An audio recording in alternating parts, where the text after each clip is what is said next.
RNEA, unraveling the mysteries of power. Can you feel the energy breaking the impossible? Hello and welcome to Russian Nuclear Education Ambassador podcast series. For those who are not new here, welcome back. Today we're going to discuss or maybe talk about the history of nuclear technology in Russia. I'm your host, Muhammad Al Farisi, hailing from Indonesia and currently a first year master student at MIVI Moscow. Before we start, don't forget to subscribe to our YouTube channel and follow us on your social media page. We'll leave the link in the description box below. Today we have incredible woman. I said, yeah. First, we have the Baldorsh Milk Margarov from Mongolia. I commonly call her Miga, right? Who's pursuing her PhD at the Moscow Power Engineering Institute. Hi, Miga. Hi, Mohammed. It's so great to be here.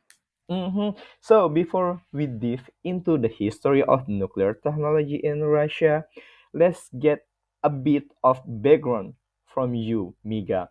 Tell us about the nuclear. Some a little bit on nuclear in the Mongolia, please. Sure, Mohammed. In Mongolia, we are more focused on uranium mining. We have some significant research, but our nuclear technology is still in the early stages. So, studying here in Moscow has been an amazing opportunity to see how advanced nuclear technology can be. Oh, that's so incredible and also fascinating. To see how the different country are at different stage of the nuclear development. As like me, Indonesia also have a different stage. Mongolia has a different stage, and also Russia. Okay, now let's dive into the rich and complex history of nuclear technology in Russia. Okay, let's start from beginning. Nuclear technology began making waves uh, in the early of the 20th century. In the 1930s, yeah, it just began. Soviet physicists like Igor Kurchatov started exploring nuclear fission. However, it was during World War II that the Soviet Union also joined into this war. Its effort to develop nuclear technology, yeah, all we know. The first significant milestone was in the 1946 when the first nuclear reactor, yeah, we call it F1, it's ready to build. Yeah, Miga, tell me something about the F1 reactor. Okay, the F1 reactor was a monumental achievement located at the Kurchatov Institute in Moscow. It was the first nuclear reactor outside of the United States to achieve a controlled chain reaction. It used graphite as a moderator and natural uranium as fuel.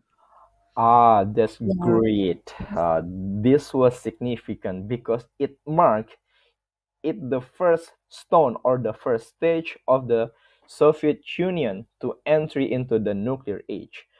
On the world stage, also, we know United States had already made headlines, also with the Manhattan Project, culminating in the first nuclear explosion in the 1945.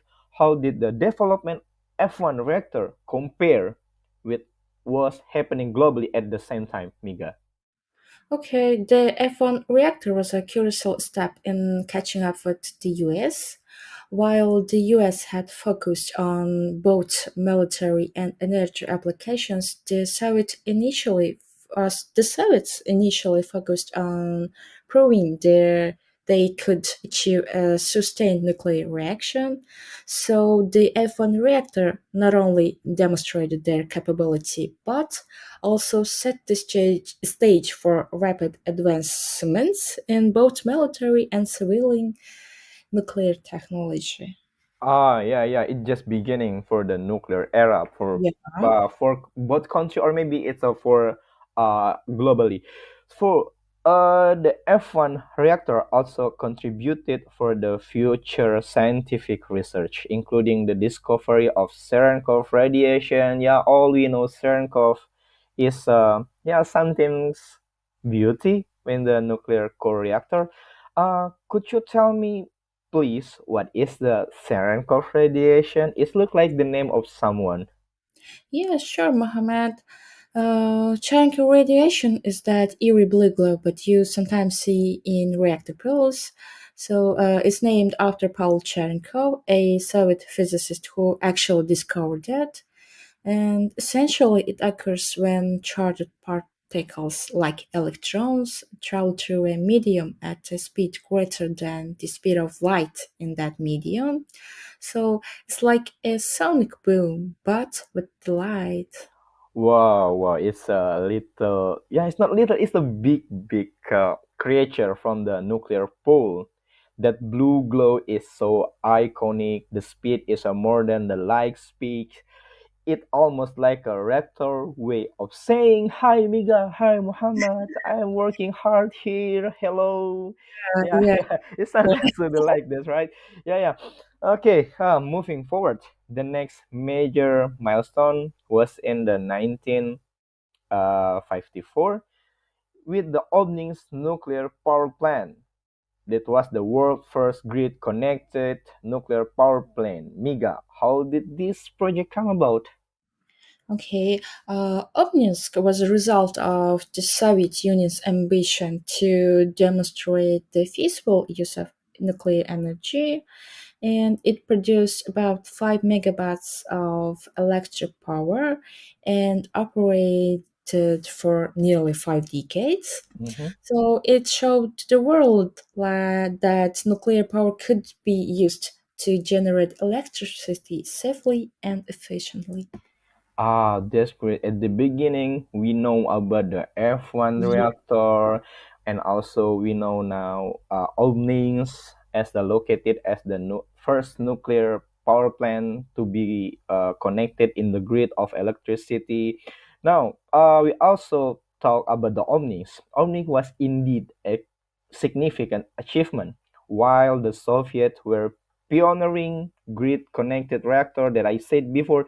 The United States also developing its own nuclear power plant. Yeah, they call it the Shipping Port Atomic Power Station, which come after the Omnings. It's come online in the 1957. So Omnings in the 1954, and the Shipping Atomic Power Station appear 3 years after. Was the first full-scale nuclear power plant in the US. Miga, how did the Soviet approach to the reactor design differ from the American approach? Oh, the Soviet approach was initially more focused on robustness and simplicity. The early Soviet reactors, like the VVER series, used pressurized water, which was simpler and more reliable. In contrast, the US experimented with various designs, including boiling water reactors and phased breeder reactors. So the key difference was an appearance philosophy that the Soviets aimed for reliability and scalability, while the US was exploring multiple pathways to find most efficient and economical design. Ah, that's good point. Depend on Soviet Union and also US. So that's a good point. The VVR reactor series, right, which has Yeah. started in the 1960s, became a cornerstone of the Soviet nuclear technology. Miga, what is the VVER actually? Oh, okay. The VVER or Water Energy Reactor series started with the VVER 210. These reactors use light water as both a coolant and moderator, which makes them very efficient. The VVER 440 followed, and later the VVER 1000, which became one of the most widely used design globally. So these reactors are known for the first of all safety and reliability, which has made them popular not just in Russia but around the world. Ah, great. So VVAR is the one of the Soviet Union product, and it's interesting to see how the different country took slightly different approaches, but ultimately end up with the similar technology. So United States have the PWR and the Russia have the VVAR. But something to be noted, moving into the 1970s, we see the introduction of a little kind of different. We know the RBMK reactor in the Soviet Union. Yeah, it's a special thing for the Soviet Union at the time. Miga, what was the thinking behind the RBMK? What is the RBMK exactly? The RBM reactors were designed for power generation. So they used graphite as a moderator and water as a coolant, which allowed them to be refueled without shutting down. This was a significant advantage in terms of efficiency, but it also introduced some safety challenges, as we would learn later. Ah, see, we can say RBMK is the special one from the Soviet Union that I think yeah, US don't have something like that. So you Yeah. can call it RBMK is a special one, right? Okay. Let's forward to the next decades. Besides well-known incident, what other advancements were made during this period in the Soviet Union? Despite setbacks, the 1980s were a time of significant research and development. The Soviet Union continued to innovate, working on the next generation of VVER reactors and exploring fast neutron reactors like Mhm. the I don't remember correctly, but BN 350 and BN 600, which were significant steps in closing the nuclear fuel cycle. So these reactors aimed to utilize fuel more efficiently and reduce more nuclear waste. Ah, Reduce nuclear see. waste. Yeah, yeah. So it increasing about the technology increasing, decreasing the waste and also increasing the power, right? So and how about the 1990s? Following the dissolution of the Soviet Union, Russia faced the numerous challenges but continue to advance its nuclear technology. Miga, can you highlight some key projects from that time until thousands? Sure, Mohammed, the 1990s were tough, but Russia persevered. One key project was the Kursk nuclear power plant, which saw advancement in safety and efficiency. In 2000s, the focus shifted towards modernizing existing plants and constructing new ones like the Leningrad 2 plant with VVER 1200 reactors, representing the latest in Russian nuclear technology. And these newer designs incorporated enhanced safety features and higher efficiency rates. Oh, that's great. So in the early to the millennium era, the Russia have the VVR 1200. Yeah, it's a very sophisticated technology. Okay, moving into this era, we call it the millennium era and beyond. Russia has been a leader. Yeah, all we know. Well, if we talk about the nuclear, we talk about the Russia. Yeah, we can call it the Russia is still number one in the innovative nuclear project, right? Okay, can you tell us about the some of the most recent advancement or some new technology and how Russia approach to the nuclear technology influence the global nuclear landscape? Certainly, one of the most exciting projects is the floating nuclear power plant. Mm-hmm. Academic Lomonosov, which started operations in 2020, is designed to provide power to remote areas, showcasing the flexibility and innovation in modern nuclear technology. Additionally, the development of the BN 800 fast reactor at Beloyarsk is a major step towards closing the nuclear fuel cycle and improving fuel efficiency. So, Russia's advancements have had a significant impact globally. The export of VVER reactors the countries around the world has helped establish Russia as a major player in the nuclear energy sector. So, moreover, the emphasis on fast breeder reactors and closing the fuel cycle has pushed the global community to consider me more sustainable and efficient nuclear technologies. Oh, that was so great. We know it's a star from the F1 and then the openings, and then now we know the floating and also we know the fast reactor technology. It's so incredible improvement. Yeah, improvement from the Russian nuclear stage. Okay, we have talked from the begin and until now until we know the BN. What is the BN 800, and I think it's done all we know. And one point before we end up this podcast, I want to know, okay, let's talk about the some of historic site in the Russia that relate to the nuclear research.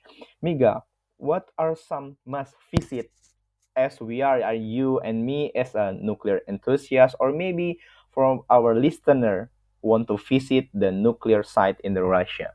Oh, okay. The Kurchatov Institute in Moscow is a top destination. Mm-hmm. It's named after Igor Kurchatov, the pioneer of the Soviet nuclear program, and it's a hub of ongoing nuclear research.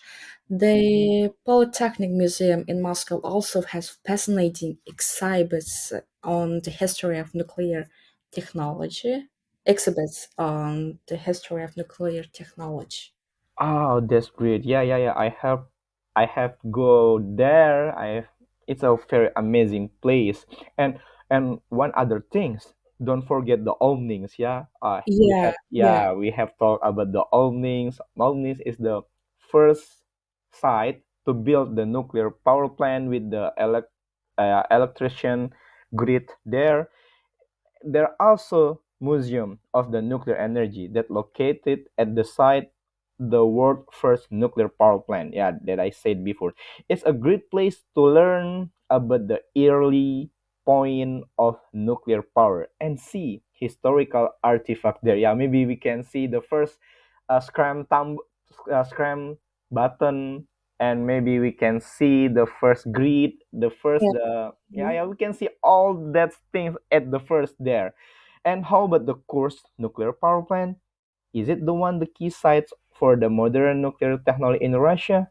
Absolutely, absolutely. So the Kursk plant has been at the forefront of many technological advancements and is a symbol of Russia's commitment Mm-hmm. to Mm-hmm. nuclear energy.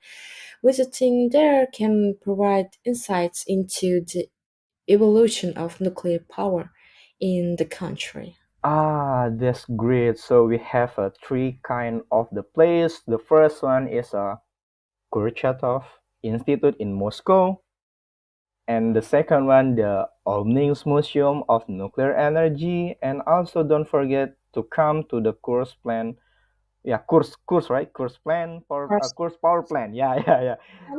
And also to visit to see the how the sophisticated technology of the Russian nuclear power plant.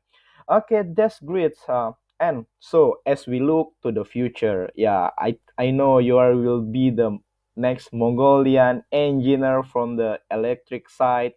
So maybe what is the some key challenge and opportunity for the new technology of the nuclear in the Russia or maybe in the Mongolia and globally, Miga? Oh, one of the biggest challenges is ensuring the safety and security of nuclear materials, especially with the increasing threat of cyber attacks. So, on the opportunity side, advancements in small modular reactors, SMRs, and thorium reactors offer exciting possibilities for safer and more efficient nuclear power. So, uh, another challenge is public perception and acceptance of nuclear power.